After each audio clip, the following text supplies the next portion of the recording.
The Trail, Chapter 1. The first mile was always the hardest. At least that was what Aaron used to say back when the three of them were young enough to believe that pain had rules. Now, at 35, he wasn't so sure. The first mile of the 100-mile wilderness already felt like a warning. Early September is probably the most beautiful season. Leaves changing, there's a chill in the air in a way that makes everything smell fresh and clean. The forest swallowed the last sliver of gravel road behind them, the trees closing in with the quiet finality of a door closing. Above, the canopy knitted tight enough to dim the late morning light to a greenish gloom. Damp air clung to the skin. Even the birds sounded far away, muted by distance and moss. Derek adjusted the straps on his pack for a third time, a bit uneasy.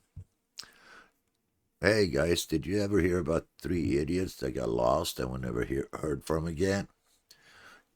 You're the idiot, Aaron replied. Oh, you are, Derek muttered. Mark, always out in front. Stop it. You always do this, bickering like schoolgirls. Let's go already. Have you ever seen 5 or 6 women standing in a group talking to each other? Well, if you have, then you know what a cackle of women is, Derek said, laughing. Mark said nothing, but what Derek said was kind of funny. His strides were always the most confident, broad and steady. Derek followed in his usual grumbling about something way. Aaron walked behind them, already analyzing, already calculating for any contingencies. It's been 10 years since Aaron started his medical career. First medical school, then a residency, and the long, grinding years of internal medicine. He never stopped going to these annual hikes, not once, but the wilderness felt different now. Less like a challenge and more just like an annual custom, as certain as Thanksgiving or Christmas. Still, he was the one who had pushed for the 100-mile wilderness this year, in Maine, out of all places. This part of the Appalachian Trail was called the 100-mile wilderness due to how remote it was. No cell service, no people, just the land and the trees, millions of trees everywhere you looked. But it was breathtaking in beauty. After an hour, they reached the first stream and crossed it. Nothing dramatic, just a stream of cold water running over smooth stones, and Derek crouched to splash his face. Man, I needed this, he said. Feels good to be off the grid. I swear if one more customer yell at me for losing their package. Hey, you did lose their package, Mark reminded him. Yeah, but not on purpose. I think that somebody stole it out of my truck. Aaron watched them bicker and felt something warm inside his chest. This trip was supposed to be uncomplicated, a return to the simplicity they had had at 17 when they first stepped onto the trail together, with packs that were too heavy and a map that they barely knew how to read. Back then, the world had seemed endless, and all they needed were their feet and each other. Now the stakes were different. Not the hike, not the guides, but something.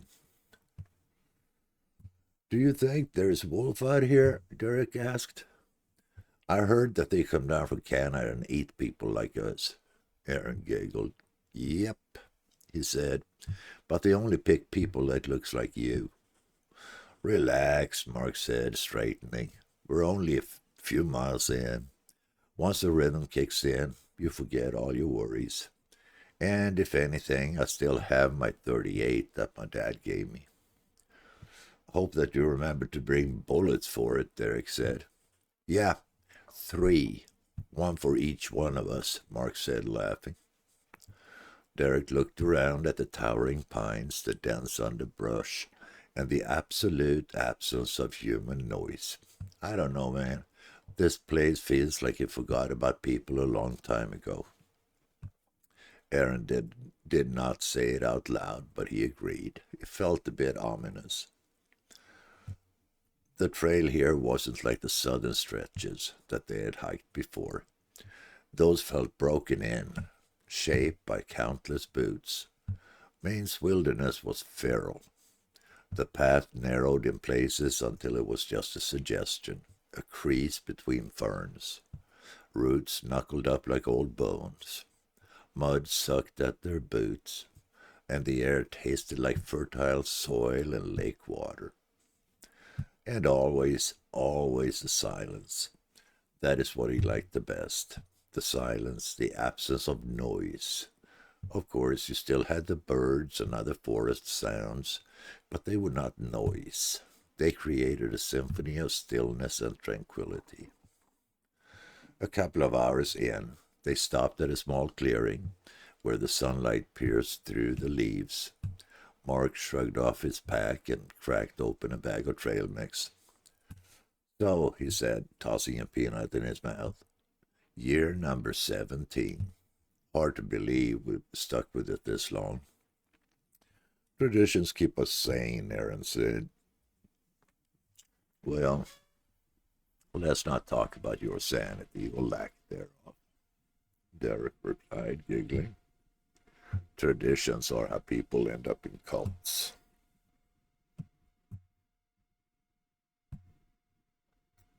Mark laughed. Worst cult ever. 3 guys and only one of them sane. I guess it makes me the cult leader. We'll probably end up carrying you, Derek said, pointing at Mark's already damp shirt. You're sweating like we're climbing Everest. It's humid, Mark protested, and I'm carrying the tent. Well, you volunteered for it. Aaron let them tease each other, but a dull ache was settling low in his abdomen. Something he tried to ignore. Probably nothing. He'd slept badly the night before. Nerves and excitement knotting in his stomach. Maybe it was just that. Maybe. But as he adjusted his pack and forced himself to straighten, the ache flared enough to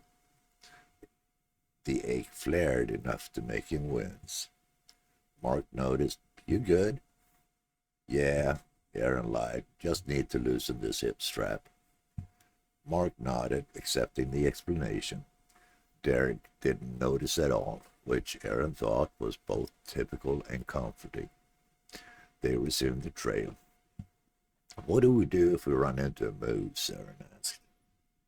You just go up and pet him. Give him an apple or something, Mark said. Damn, guys, you are supposed to be smart and intelligent. I guess not. A moose will hurt you. So just back off slowly and pray that he does not attack. By the way, did you know that a moose will kick straight forward with its front legs, not like a horse, and his hooves are split and very sharp? Derek continued. I knew a guy that went out to the barn one evening and a moose was standing outside the barn. He walked up and tried to scare the moose away, and the moose kicked him. He ended up in the hospital with lots of stitches. Or I can shoot him with my .38, Mark said. The forest deepened around them. The air cooled. The sound of water from a stream faded behind them and was replaced by the faint rustle of unseen things moving through the brush. A wooden sign was placed up ahead, weathered by decades of storms. You are now entering the 100-mile wilderness. No places to obtain supplies or assistance for the next 100 miles. Do not attempt unless properly equipped and experienced. Derek read it and let out a low whistle. That's intense. Mark slapped him on the back. Hey, look at the bright side. We're finally doing something hardcore. Aaron stared at the sign longer than the others. What bothered him the most was that there was no cell phone coverage up here, and they had not brought any emergency flares. Got to remember that next year, he thought. They would truly cut off now. Whatever happened from here on out, they would face it alone. They stepped forward, crossing the threshold into the deep wild. Chapter 2. The Warning Sign. The temperature dropped almost instantly as the sun was beginning to set, the canopy swallowing the remaining light until everything was the color of deep moss. The air was so still that every footstep sounded like a thud. Not loud, but just loud enough to announce their coming, as if the forest was listening. Mark took the lead again, pushing a branch aside. "Well, we're officially off grid," he said. "No turning back now." Derek gave a low whistle. "I mean, we could turn back. There's nothing morally stopping us." "Morally? When did morals ever stop you from doing anything?" Mark said. "Don't be such a chicken." "Guys, we have done about 5 hours and the sun is setting. How about we start looking for a place to camp tonight?" Mark said. They all agreed on this. Aaron brought up the rear, shifting his pack, trying to keep his gait even. The pain in his abdomen pulsed in a slow, stubborn rhythm. It wasn't debilitating, but something about the depth of it felt wrong, as if the ache came from a place lower and tighter than any normal stomach cramp. He kept touching the side of his pack, pretending to adjust it every few minutes so the others wouldn't see him wince. The trail narrowed, then disappeared into a section of wetland crossings. Wooden planks, weathered, slick, and uneven, stretched across the marsh like crooked teeth. A dragonfly buzzed past Aaron's ear. Something splashed in the water to the left, unseen. "Okay, looks to be about 500 yards or so across. Let's do this, and once we're on the other side, we'll set up camp," Mark said. As usual, the others agreed. Mark stepped onto the first plank, balancing confidently. "Just take it slow," he called back. Derek went next, arms out for balance, looking funny. Aaron moved last. The wood flexed under his weight. Somewhere in the marsh, rustling noise rose, like something shifting through the reeds. Too big to be a frog, too slow to be the wind. Aaron paused, scanning, but the surface stayed dark and still. It took them about an hour to cross it. It was more treacherous than they had expected it to be. Mark was the first to step on solid ground, then Derek. Aaron had lagged and still had about 50 yards to go. "Dude," Derek said, "don't make me come for you. You know I fall in, and then I'll be mad at everyone, especially the person who invented wetlands." Aaron forced himself forward. The pain shifted as he stepped, like a hot wire tightening. He swallowed hard. "This is not good," he thought. "I'd give it a while longer." Aaron finally made it over and regrouped. "There's a good spot," Aaron said, and pointed to a few trees set apart from the wood line. "It will provide cover from the wind." The tent was easy to set up. They had done it many times before, and it was routine by now. Mark and Derek collected dry branches from the lowest part of the pine trees and dead wood from the ground. The wood that they picked off the ground was dry, even though it appeared to be wet. That was only on the outside, so it would be perfect for the fire tonight. Mark had brought a bottle of Kingsford starter fluid, so the fire was going strong within minutes. "I know that that's cheating," he said, "but why make it harder than it has to be?" They all ate hot dogs that night. Chapter 3. It had been an uneventful night. Derek got up first and rekindled the fire, putting a pot of water right in the fire to boil water for coffee. They brought instant coffee and it tasted really bad, but it was part of what they did. Come on, guys, get up, he yelled. He got some mumbles back, but there was movement inside the tent. And soon Aaron and Mark came out. It was not daylight yet. They still had an hour or so before they headed out. So what does the map say? Aaron asked. Mark took out the map from his backpack, studied it for a bit, and said, "It will get steeper and rockier from now, probably most of the day. I'd say that we're looking at no more than 5 miles today before nightfall." Mark smirked. "That's why we trained, right?" "We trained?" Derek repeated. "When? You think walking around the UPS warehouse counts as cardio?" "Well, cardio is cardio. Well, if you say so." They headed out just as the sun started to climb above the treetops, the trail rising into rockier terrain. The grade wasn't steep, but the footing was treacherous, with roots snaking across the ground in patterns that looked almost deliberate, like traps set by the forest. Aaron slowed without meaning to. Every few steps, the pain flared, sharp enough to steal his breath. Mark noticed first. "You good back there?" he called. "I'm fine," Aaron said too quickly, "just pacing myself." Aaron nodded, but the concern in his expression lingered. Derek wiped sweat from his forehead. "I swear the air here is like thicker, like breathing through soup." "Humidity," Mark said. "We're near the lakes." Derek gestured around her. "Where are the lakes?" "Oh, you see them soon enough," Mark said, rolling his eyes, but kept walking. Aaron slowed again. Not enough for them to stop, but enough for his mind to start doing what he dreaded most: calculate. Pain location: right lower quadrant. Onset: gradual but worsening. Rebound tenderness: yes. Nausea: mild. Fever: maybe. He felt warm, but it could have been exertion. Appendicitis: possibly.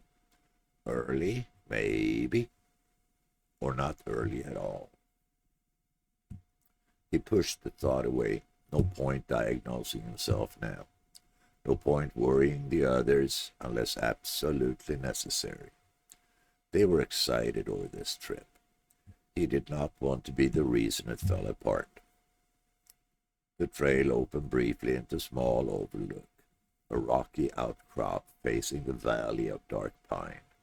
Mist curled along the treetop like smoke, accentuated by the early morning sun. Darren stepped forward toward the steep drop-off. "Okay, I get it. This plane is insane." Mark grinned. "Right? This is why we do these trips." Aaron tried to admire the view, but his vision pulsed faintly around the edges.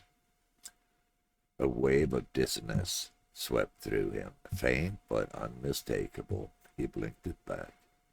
"Beautiful," he said, though his voice felt hollow in his own ears. Mark sat on a log and pulled out a protein bar. "We'll break here for a minute, hydrate." Aaron nodded, relieved for the pause. He lowered himself onto a rock and breathed slowly, hand drifting toward his abdomen before he forced it away. Derek flopped down dramatically. "If I die out here, bury me somewhere scenic, and make sure my headstone says he tried."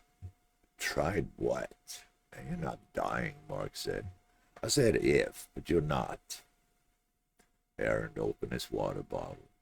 His hand trembled slightly. He hoped neither of them saw it. He took a sip, and the cold water did nothing to settle the rising unease inside of him. The forest around them creaked with distant, shifting branches. A low, guttural sound, maybe wind, maybe not, rolled through the valley. Derek paused mid-bite. Okay, what was that? Probably a moose, Mark said. Moose make that sound? Well, some of them. How many kinds of moose are there? Could have been a wolf or a bear. Mark stretched his legs out. Yep, or your grandmother. Relax, dude. As long as we don't surprise any of your imagined creatures, we're fine. Okay, Derek said, pointing at the tree line. Define surprise. Mark opened his mouth to answer, quickly turned his head toward Aaron. Another spike of pain had knifed through him, sharper now, deeper. He sucked in a breath. Aaron? Aaron forced a nod. Just a cramp. Mark didn't look convinced. Derek, for one, stayed quiet, watching him with an expression that was almost worried. Aaron hated that. Hated to be the weak one. Hated the vulnerability of it. These hikes were the one part in his life where he felt like himself, instead of a doctor who had to have all the answers. He straightened, swallowing the pain. No, not yet. Don't ruin this. Not the first day. Let's keep moving, he said. Mark hesitated. You sure? Yeah. After a moment, Mark rose and nodded. Okay. But if you need to stop, you say so. I said I'm fine. They gathered up their packs. Derek stepped closer, lowering his voice. Hey, you don't look that good. Aaron met his eyes. I'm okay. You sure? Aaron forced a smile. Positive. Derek searched his face, then nodded, though reluctantly. All right, but if you puke on me, I swear to God. Noted. They left the overlook and plunged back into the forest. The trees closed around them, shadows stretching across the narrow trail. Aaron adjusted his pack again, trying to steady his breathing. Something was wrong, and he knew it, but he did not want to accept it. Chapter 4. A second night in the wilderness. By the time they reached the top of the hill, they were exhausted. The uphill, rocky terrain had proven more difficult than they had anticipated. The sunlight had thinned into soft, bruised gold. The trees parted just enough to reveal a circular patch of ground where countless hikers had camped before them. Flat surfaces, scattered firestones, a log half burned from someone's old attempt at warmth. Mark dropped his pack beside the spruce and rolled his shoulders. Not bad for day 2. Derek let out a theatrical groan and flopped onto the nearest fallen log. Not bad.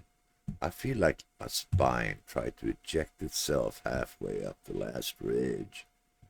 Aaron chuckled and eased his pack off more slowly. His abdomen twinged. Not sharp, not alarming, just enough to make him pause. He hid it well. He got good at hiding things. Derek stretched out dramatically on the ground. My legs are on strike until further notice. Mark laughed while pulling out the tent components. Tomorrow's worse. I don't want to hear it, Derek muttered. The light banter settled something in the clearing. It made it feel safe and familiar.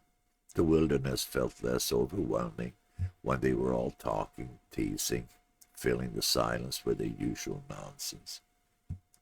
Once the tents were set up, Derek set about gathering small branches while Aaron used the time to walk a short circle near the tree line. He told himself he was stretching. Truthfully, he was listening to his body.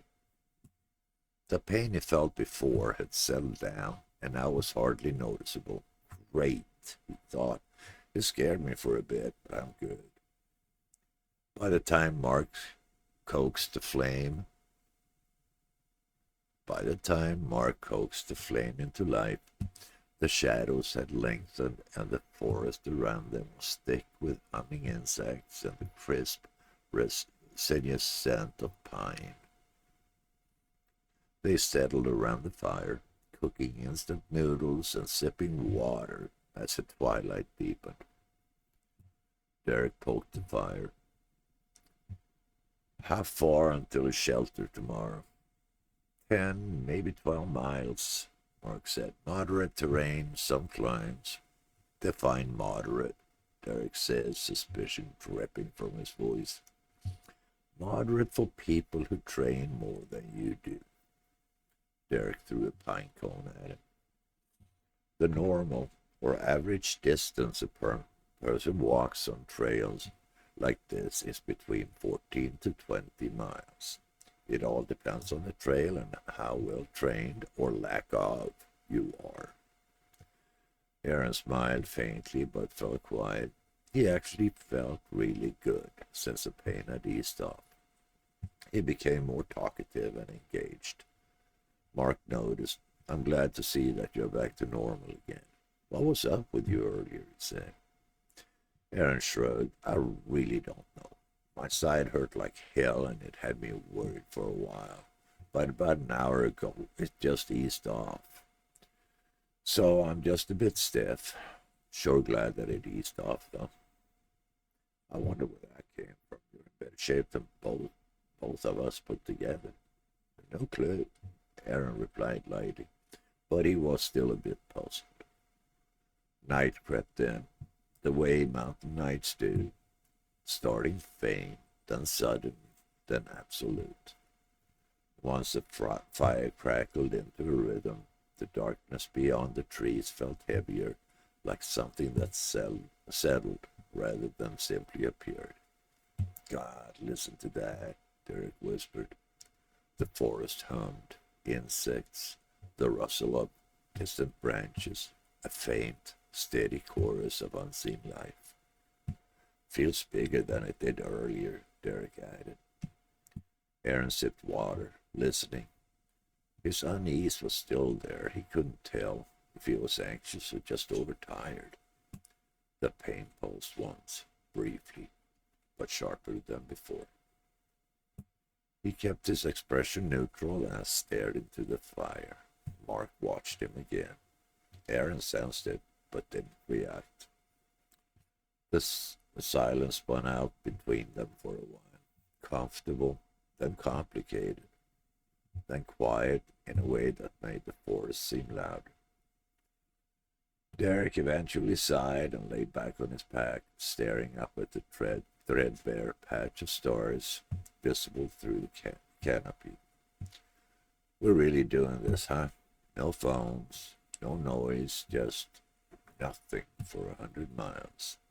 It's not nothing, it's everything, said Mark. Aaron didn't speak. His abdomen throbbed again. Not bad, but familiar. The residence was déjà vu, a shadow of cases he had seen before. He told himself it was coincidence, early trail fatigue, maybe dehydration. He didn't want to imagine the alternative. When they finally crawled into their tent, the forest felt quiet except for the regular and familiar sounds. Aaron lay awake longer than he meant to. The ache was still there, but much better than earlier in the day. Sleep eventually found him, thin and restless, filled with dreams he couldn't quite remember. Chapter 5. The Weight of Silence. The trail kept going up, not much, just deep enough to force a steady rhythm. Step, breathe, step, breathe. The kind of slope that didn't look intimidating on a map, but drained you anyway, inch by inch. They all started to get a bit tired. They kept a steady gait. They were at the point where you turn inward and your thoughts take over. A comfortable walking pace, the smells of the forest, the soft ground. This was almost nirvana. Well, maybe not, but something like it. Aaron kept his pace steady and careful. His right side ached with every step, the pain crawling lower, sharper. It was concerning that it had returned. Yesterday evening he felt fine. Up ahead, Mark walked with the easy confidence of someone who had organized the entire trip down to the calorie count and expected mileage. Derek followed a few steps behind, humming under his breath like he always did. Aaron lagged behind. Not enough to seem alarming, but enough for Mark to notice. "Hey," Mark called down the train, turning slightly. "You good down there?" "Yep," Aaron said quickly. "Just pacing myself." Mark hesitated, then nodded and turned back. Derek waited for Aaron to catch up. When he did, Darren looked at him. "You look pale," he said. "Oh, thank you," Aaron said. "Real confidence booster." Derek smirked, but the expression didn't reach his eyes. He fell silent and they kept walking. The forest around them grew denser as they climbed. Pines crowded the trail, their trunks damp and dark, the branches knitting together high above like if they had entered a cathedral. The light dimmed, turning a muted green that made every color feel off by half a shade. It felt farther from civilization than anything Aaron had ever experienced. The deeper they went, the quieter it became. A bead of sweat slid down Aaron's spine despite the chill in the air. The pain, dull pressure all morning, was crawling toward something sharper, something dangerous. He had seen this once before during residency. A patient with early appendix problems. He remembered the pale skin, the guarded movements, and he remembered the rupture. "Aaron," called again, "drink some water." "I'm fine." Mark slowed his pace until the three were walking together. Derek glanced between them, clearly sensing tension, but not pushing it. They climbed a narrow section of trail cut into the side of a hill. It angled upward sharply, forcing them to lean forward. Rocks clattered under their boots. Far below they could hear the creek. Aaron stepped onto a tilted rock and felt a bolt of pain so suddenly it hollowed him out. He froze. The others didn't notice at first. He put his hand on a nearby tree, waiting for the sensation to ebb, but it didn't. It just sharpened, then settled into something deep and wrong. His breathing grew shallow. He knew what rebound tenderness meant. He knew fever wasn't far behind, and he knew exactly how bad this could get. He knew that they were easily 30 miles into the wilderness with no available communications. Mark finally noticed. He stopped. "Hey, Aaron." Aaron forced himself upright, swallowing hard. "Sorry, I stepped funny." Mark stared at him for a long moment. "Something is wrong, dude." Aaron shrugged. "I'll walk it off." I don't think you can walk this off, whatever it is." "Mark." Aaron's voice came out sharper than he intended. "Drop it." Derek pretended to adjust his pack, but he was listening. Of course he was. Derek drilled packages into empty front porches for a living, but he wasn't stupid. Mark gestured at a fallen log. "Sit for a second." Aaron shook his head. "If I sit, I will stiffen. I need to keep moving." Mark hesitated, jaw tight. Derek's voice was light but brittle. "Trail's not going anywhere, dude. We can take a break." Aaron closed his eyes. He could see the truth from every angle, and he could feel the clock ticking inside his abdomen. He opened his eyes again. Let's just find some shelter." Mark exhaled, not satisfied but unwilling to force the issue. "Fine, but I'm carrying half your pack weight." "No," Aaron said immediately. "Yes," Mark said, already unfastening straps. "This isn't a debate." Derek added more quietly, Dude, it's not a pride contest. Aaron hesitated, then reluctantly let Mark take the heavier items, the stove, tent parts, food bag. His pack was lightened significantly. As they resumed hiking, the air cooled further.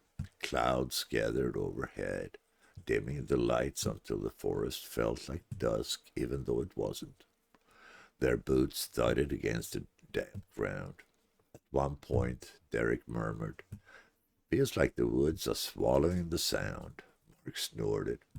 "That's what happens when you're 100 miles into nowhere." But Aaron felt it too, a kind of pressure, a thickness in the air. The pain pulsed again, deeper now, but he kept walking. It, he didn't tell them that his vision had tunneled for a moment. He didn't tell them about the heat spreading across his abdomen. He didn't tell him that he was scared, truly, quietly terrified. He didn't have to. Mark kept glancing back at him, eyes tight. Derek hummed less and less, the silence stretching thin and brittle between the three of them. As the forest closed around them, narrowing the trail into a single-file corridor, Aaron had his first undeniable thought. "We shouldn't be here. Not like this, not now." The woods swallowed them a little deeper. Chapter 6. The Crossing. After an uneventful second night, the morning came with a twinge of cold and damp. The wind had softened overnight, but the cold had settled in to the mid-30s, like an ache in the bone, a pressure behind the eyes. Aaron woke up first. He slept poorly, drifting in and out of shallow dreams filled with dull abdominal throbs and the faint crawling sensation across his lower belly. The pain had returned. Mark and Derek were already stirring when he unzipped his sleeping bag. "You look like hell," Mark said, mostly teasing, but watching a little too carefully. Aaron forced a shrug. Couldn't get warm. It wasn't a lie, just not the whole truth. Derek was checking the map, frowning at the faint cloud cover. "We move in 15. We got a long crossing to the ridge, so go ahead and eat something." "Yeah," Mark said. "Breakfast. Powder in hot water. Our gourmet specialty." Aaron ate without appetite, conscious of faint twisting in his abdomen. Gone almost as soon as it appeared. Transient, he told himself. GI irritability, dehydration, nothing more. But he kept touching the spot, low and right, where the sensation seemed to flicker like a pilot light trying to catch. We broke camp quickly. The canvas snapped as they folded it. They hooked on crampons, shouldered their packs, and set off. The first hours. The trail today was smoother, brighter, almost inviting. Derek, who took the lead, kept the pace steady, not pushing, but not wasting time. Aaron found himself slowing once or twice, a heaviness gathering behind his right hip. Each time he caught himself lagging, he pushed forward, unwilling to become the variable, the one altering the team's rhythm. Mark drifted back to walk beside him. "You sure you're okay? You seemed off last night." "I'm just tired," Aaron said. Mark's eyes narrowed. "I've known you for 12 years. That answer's a decoy. Mark, please, let it go." Mark did, but the concern didn't leave his face. By midday, the ridge was still distant, but once they were over it, it would be easier since it was downhill for a while. Derek called for a short break behind a jagged cluster of boulders. Mark took photos. Derek studied the maps. Aaron sat and pressed his gloved hand softly against his lower abdomen. It hurt, not badly, not sharply, but undeniably. A quiet, deep pinch that radiated in a crescent pattern toward the center. Derek glanced over. Stomach?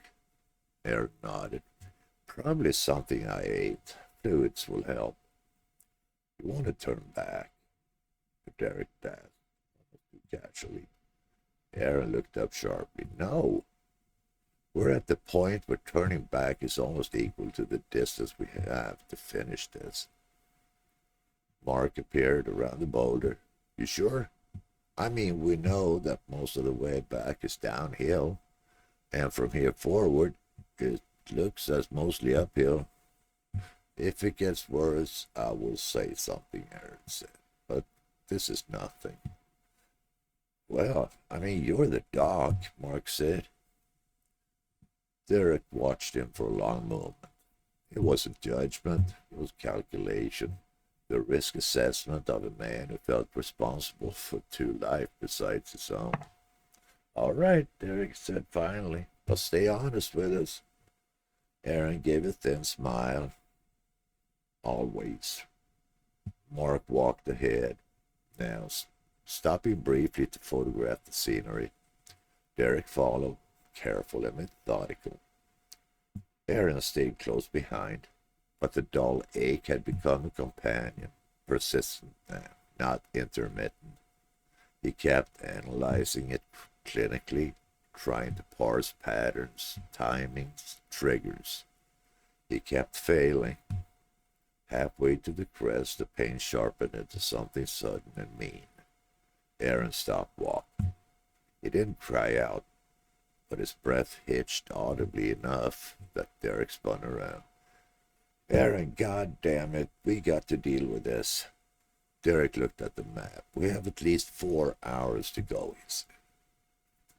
Aaron forced himself straight again, breathing slow until the worst of the stab faded. It eased off, he said. I'll make it. They continued, but the pace had changed. Derek's vigilance doubled. Mark kept glancing back. Aaron tried to walk normally, though every step jarred his abdomen a little more than it should have. They reached the beginning of a narrow pass with high rock formations on both sides. Careful here, Derek warned. Aaron focused intensely on his footing. He felt slow, fogged. Twice he misjudged the angle of his step and had to steady himself. Mark's voice came over his shoulder low. You are not okay. Mark moved aside, a hand on his arm. Tell us what's going on. Aaron closed his eyes. When he opened them, there was no point in hiding it anymore. My lower right side is tender, he said softly. It's been getting worse since morning, and it is a deep, constant pain. Sometimes it shoots through me like fire. Mark exhaled. Shit. Derek didn't curse. He just observed the information like another weather shift. Appendix? Aaron nodded. Possibly. Possibly, Mark echoed. Aaron stared across the trail in front of them, jaw clenched. I don't want it to be what it feels like, but yes, possibly. A long silence followed. Okay, Derek said. We have probably 1,000 feet, and then we'll find a place as soon as we get to that tree line up ahead. Can you do it? Yeah, I can do it. Let's just move slow and steady, Aaron said.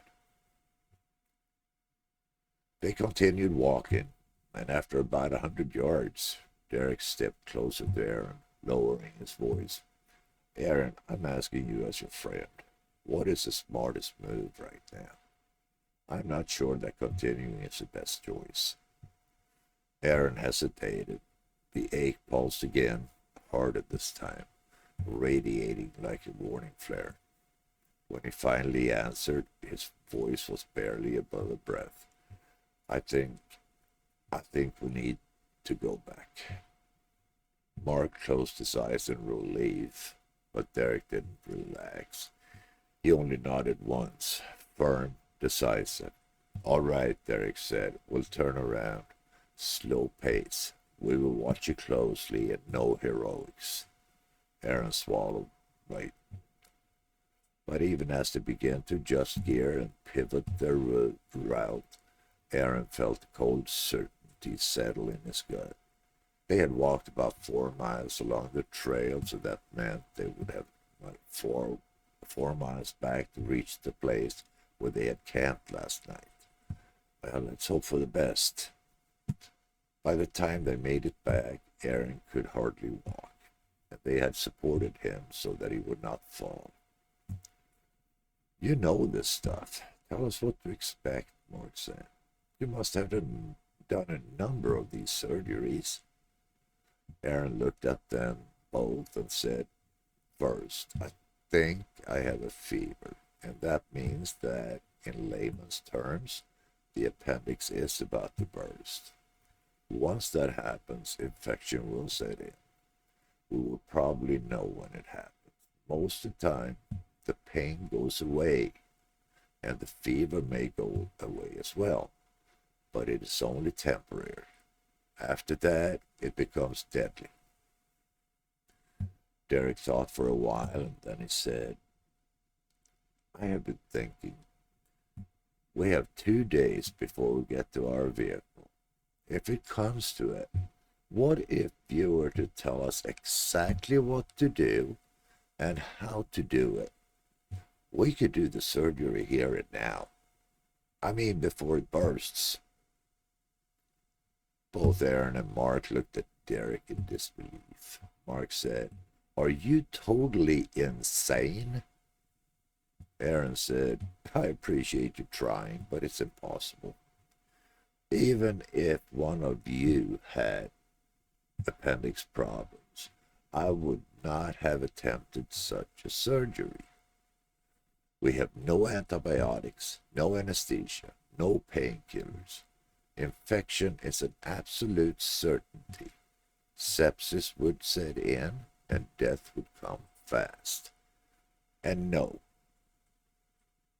Derek, the stick between the teeth will not cut it. Before we turn in for the night, Mark said, I will look around and find material to make a sort of sled like the Indians had.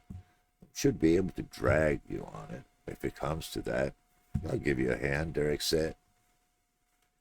Chapter 7. The sled was finished around 11 p.m., and by then Aaron had fallen into an on and off sleep. Mark and Derek realized that there was not going to be any sleep for them tonight, so they might as well get going. It was pitch black, and the sun would not come up for hours, but they all had flashlights attached to a headband, so that was not a problem. The sled was made from 2 7-foot poles from young birch trees that they had cut down, and smaller horizontal stakes that separated the poles, forming a bed-like contraption. They had both stood back, looked at it, and realized that they would never become craftsmen. But hopefully it would do the job. They packed everything so that it would be all set before they woke Aaron up. When it was done, they walked over to Aaron as he was sleeping on the ground on top of his sleeping bag. Aaron, you awake? Aaron answered them saying he could not really sleep, so yeah. Well, let's go, Mark said. We have everything set, and time is of the essence here. Aaron managed to stand up and got his flashlight going. I feel a bit better, so I can walk, he said, looking at the contraption that Mark and Derek had put together while he slept. They quickly got Aaron's things together and headed out. The sled was actually quite ingenious, since they could load their backpacks onto it instead of carrying them. The pole slid across the ground without problems, since the ground was flat and wide enough. If Aaron gets worse, I will fire my gun 3 times, Derek said to Mark. It's a signal of distress, and somebody might hear it. I'm right here, Eric said. Don't talk like I'm not here, and that I'm too sick to understand something. It's really not cool. I'm sorry, Derek said. I really didn't mean anything by it. I'm sorry. Won't happen again. Sorry. Aaron kept up just fine. I think I'm getting better. Hate is almost gone, he said, as he took the lead. Mark and Derek looked at each other, both remembering what Aaron had told them about symptoms. When the appendix ruptures, there is usually a feeling of relief from pain, and sometimes the fever subsides as well. All right, Derek said. You lead the way, Aaron. The first hour they made good time, covered a lot of ground. It was mostly slightly downhill, and the path was easy.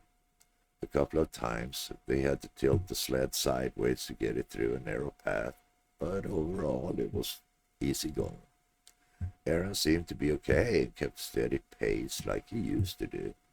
Hey, Aaron, slow down a bit. We have to pace ourselves, Mark said. Okay, Aaron said, and slowed some. He knew that he only had so much time before things would turn ugly, and wanted to get as far as possible before that happened. But what Mark had said made sense. You know that whenever you go on a trip, whether you drive or walk, going back always seems to be faster. Ever noticed that? Eric said. Aaron looked back at him. Yes, it feels that way, because you start recognizing things along the way. We should get there by tomorrow morning. Another 25 hours or so. Easy peasy, Derek said. They had walked for about 2 hours when Mark called for a break. Neither Derek nor Aaron complained about it, and they quickly built a small fire, made coffee and some soup. After 15 minutes or so, Derek was ready to continue and put the fire out. As Aaron attempted to get up, he gasped. Oh, fuck, that hurts, he said, holding his stomach, bending over. Mark and Derek looked at him, worried and concerned. I think it's easing off, Aaron said. I'll be okay. All right, Derek said, but please take it easy. They continued down the path for a couple of 100 yards or so when Aaron stopped walking and sat down on the ground. He was shaking and very pale. I think I have a fever, he said. My stomach hurts all over, not in a particular place, all over. Fuck. Give me a second. If it eases off, I'll continue. Mark and Derek sat down next to him. There was nothing they could do, but the urgency increased by every minute that they would not walk. Aaron was scared. They could tell, and that made him even more worried, since they knew that there was absolutely nothing that they could do to help him at this point. I'm going to try the gun, Derek said. He stood up and went to his backpack, got his .38 revolver out. Then he walked away from Mark and Aaron about 50 feet and fired his gun 3 times into the ground. He was not sure that this was something that you did if you needed help, but he had seen it in a Western when he was a kid. Nothing to lose, he thought. Why did you shoot into the ground? Mark asked. Well, what goes up must come down, Derek answered. I wouldn't want the bullet come down and hit a moose on the head or something. Mark just shook his head. When it came to Derek, he did that a lot. No gun fired in the distance as an answer, so they figured that nobody heard the 3 shots. The sun was rising above the treetops. No rain today. Aaron's condition had worsened.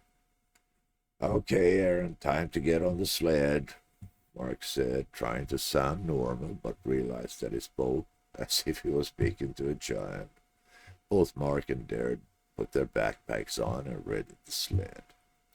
I think that you better leave me here. You can travel faster, get some help, and come back for me, Aaron said. Not happening, Derek said, and walked over to Aaron and grabbed his arm. Come on, let's go. Aaron slowly got up, winching with pain as he did. Both Mark and Derek had to help him onto the sled. By now, Aaron had fever chills, so they wrapped him up in jackets and other stuff in an attempt to keep him warm.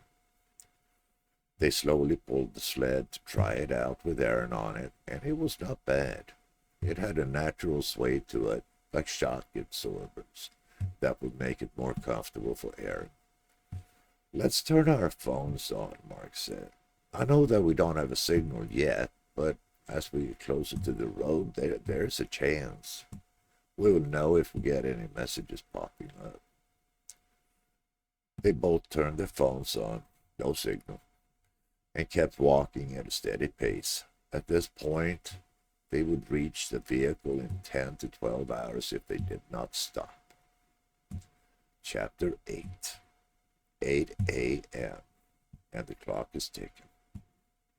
Both Mark and Derek felt the strength draining, arms throbbing from the constant weight of the sled. They did not talk, just walked. Aaron was quiet for most part, but every now and then he would yell out. They did not stop.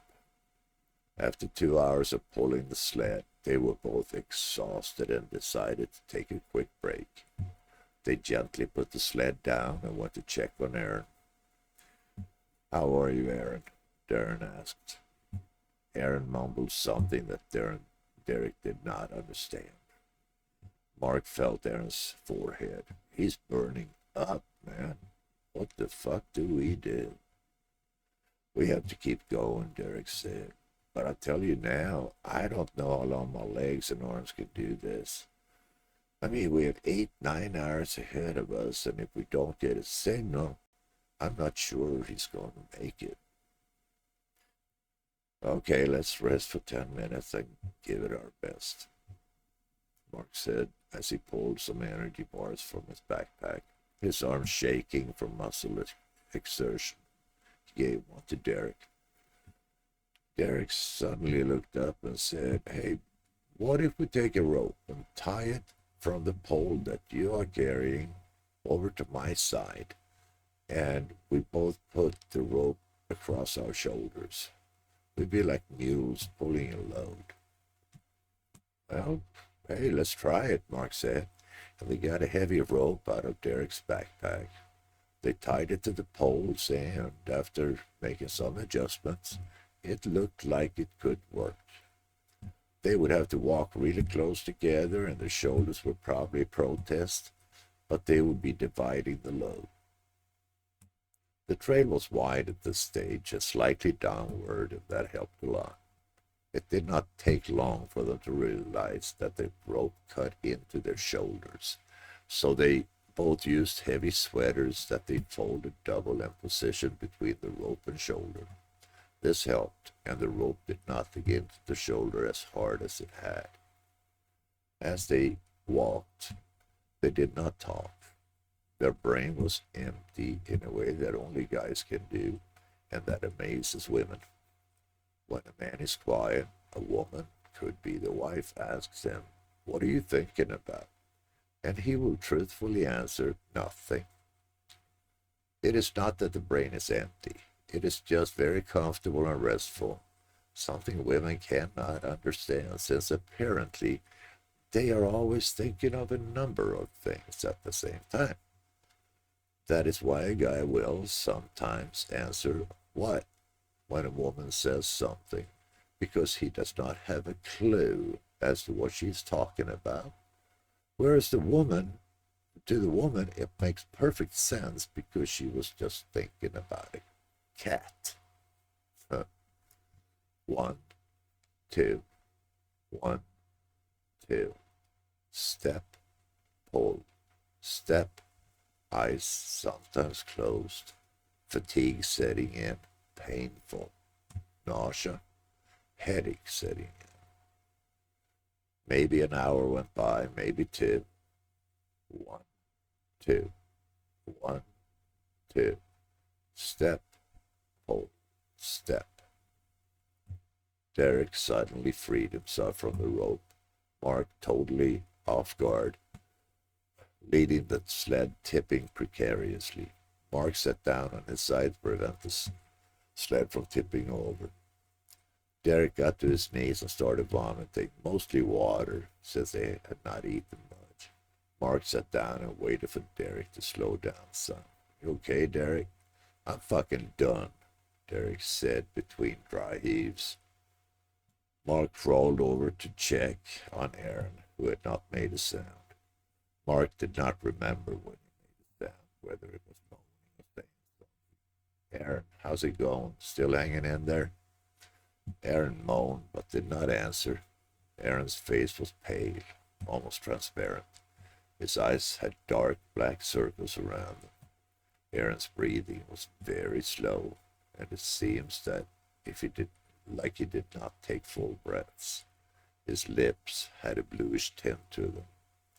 Hey, Derek, Mark said. Aaron's in a bad way. We just have to go on. It can't be that far to go now. Mark checked his phone. No signal. Check your phone, he said to Derek. Derek did. Nothing. Derek slowly shook his head, got up. They both fixed the rope and slowly continued. They were both too tired to panic, even though they knew that time was slipping away from them. They walked, pulled, and tried to keep their balance and pull together at the same time, because if they did not, they would start going sideways, and being as exhausted as they were, they may fall. They were making slow progress. An hour went by, and then, without a word or sound, Mark collapsed. He just fell like a tree someone cut down and did not move. Mark, what the hell? Derek said. Mark was breathing heavy, deep breaths, eyes closed. I'm done. There is no more. Let's just sit for a while, Derek said. We need to take a break, because like this, we're not going anywhere. Mark recovered a little bit and sat up. There was not much to say at this point. Derek was right. They needed to take a real break to gather some resemblance of strength. What's that smell? Mark said. Jeez, it's bad, agreed Derek. Did you shit yourself, Aaron? Derek said, trying to make it sound like a joke, but it didn't work. Aaron did not answer, so Derek crawled over to him. Mark closed his eyes and leaned back against a fallen tree. He was so tired and wore out. Mark, Derek said. What? Derek was quiet for a moment. I think that it is over, he said quietly. What do you mean by over? We're just taking a break, okay? Mark suddenly opened his eyes. Wait, what are you saying? He got up and walked over to Aaron where Derek was sitting. I think that he's dead, Derek said, in a strange tone of voice. Aaron did not breathe. There was no pulse. His skin was cold to the touch, too cold. What do we do, Mark said? CPR or what? Derek shook his head. It's too late for that. Let's just go. We have to get a signal and make it to the car. We will have to call 911. They picked up the sled and started walking. Both felt numb, none of them really understanding or wanting to deal with this right now. We will have to tell Helen, Mark said. How do you tell her that Aaron is dead? How long have they been married anyway, do you know? It must be 7 or 8 years by now. The kids, damn it, this is fucked up, Derek said. They kept walking, both detached, just walking, pulling the sled. Chapter 9, Epilogue. The trail turned upward. It was harder to pull the sled. They hardly noticed. They just mechanically kept walking. The birds kept up the regular chirping, and the woods joined in, making the sounds that trees make when the wind catches them. But there was another sound, sort of beeping sound that they first did not know what it was. "What is that?" Eric said. Mark listened. "Damn, it's your phone. Get it quick." Derek found his phone and pulled it out of his jacket pocket. He had received a message. "I have 1 bar." He quickly dialed 911. The phone went dead. "Let's go. We need to get to the top of this hill to get a signal." With renewed strength, they picked up the sled and started walking. It was not far, maybe 100 feet or so, but it was still not easy pulling the sled. When they reached the top, Derek had a signal. Place a call to 911 again. This time, "911, what is your emergency?" the woman on the other end asked. While Derek was making the call, Mark looked around. Further down the hill beside the trail was a sign. "You are now entering the 100-mile wilderness. No place to obtain supplies or assistance for the next 100 miles. Do not attempt unless properly equipped and experienced." Mark shook his head. So close. If we had only pushed harder, he thought, knowing that they had pushed as hard as they could. They made it back to the car and didn't have to wait too long before the authorities arrived. The police officer told them that they had to make the notifications. They did not have a problem with that, since they would not call Helen and tell her over the phone. They would talk to her once they got back. A year later, Mark, Derek, and Helen returned, and by the sign they placed a smaller wooden sign that read "Aaron's Trail."